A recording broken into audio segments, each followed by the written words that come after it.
खलबा शहर निजामाबाद की कदीम और तारीखी मारूफ कच्चा मस्जिद में commissioner police Nizamabad PSI Chaitanya ने दावत इफ्तार में शिरकत की। इनके साथ एसीपी निजामाबाद राजा वेंकटराम रेड्डी, 1 टन एसएचओ रघुपति भी इफ्तार में शरीक थे।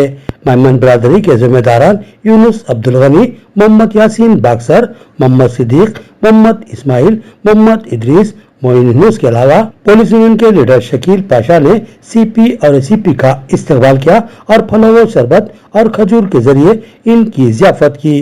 गुज़िश्ता 2 दिनों में कमिश्नर पुलिस पीएसआई चैतन्या ने अपनी खुश अखलाकी और खुश मिजाजी से लोगों को अपना गिरविदा बना लिया।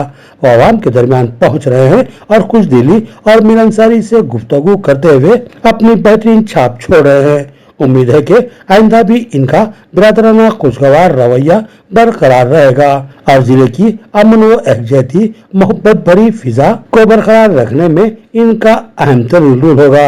मौजूदा हालत में शहर के एसीपी राजा वेंकटराम रेड्डी भी एक खुश अखलाक, मिलनसार और मुस्लिम दोस्त ओहदेदार की हैसियत से शोहरत हासिल कर चुके हैं और अब कमिश्नर पुलिस का पुरअखलाक, दोस्ताना, मोहब्बत भरा अंदाज पुलिस की बनी हुई खतरनाक इमेज को दुरुस्त कर रहा है और पुलिस के ताल्लुक से आवाम के दिलों में मौजूद खौफ व खदशात दूर होते जा रहे हैं और पुलिस से मोहब्बत के जज्बात परवान चढ़ने लगे हैं।